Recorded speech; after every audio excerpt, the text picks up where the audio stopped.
உங்கள் வீடு தேடி வரும் அரசு. உங்களுடன் ஸ்டாலின்.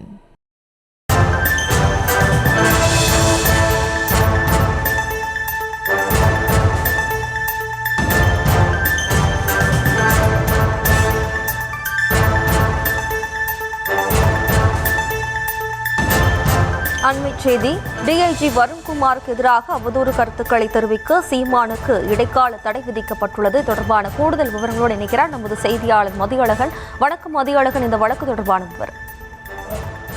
நாம் தமிழர் கட்சியுடைய தலைமை ஒருங்கிணைப்பாளர் சீமான், ஐபிஎஸ் அதிகாரி வருண்குமார் ஆகியோர் இடையே அண்மை காலமாக அந்த கருத்து மோதலானது அதிகரித்து வருகிறது. இருவரும் பரஸ்பரம் மாறி மாறி கருத்துக்களை தெரிவித்து வருகின்றனர். இந்த நிலையில் தனக்கு எதிராக பொதுவெளியில் சீமான் ஆதாரம் இல்லாமல் அவதூறு கருத்துக்களை தெரிவிப்பதால் தனது நற்பெயருக்கு களங்கம் ஏற்பட்டுள்ளதால் எதிர்காலத்தில் தனக்கு எதிரான அவதூறான ஆதாரம் இல்லாத கருத்துக்களை தெரிவிக்க சீமானுக்கு தடை விதிக்க கோரி ஐபிஎஸ் அதிகாரி வருண்குமார் சென்னை நீதிமன்றத்தில் மனு தாக்கல் செய்திருந்தார். அந்த மனுவில் 2,10 லட்சம் ரூபாய் மான நஷ்ட ஈடு வழங்க வேண்டும் எனவும் வருண்குமார் கோரிக்கை விடுத்திருந்தார்.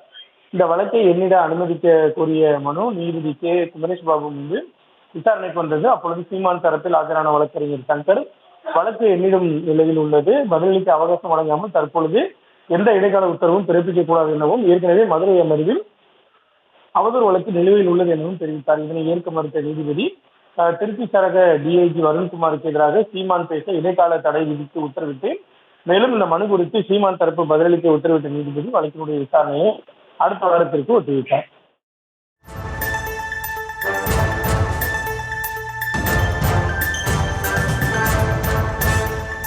விவரங்களுக்கு நன்றி மதியழகன்.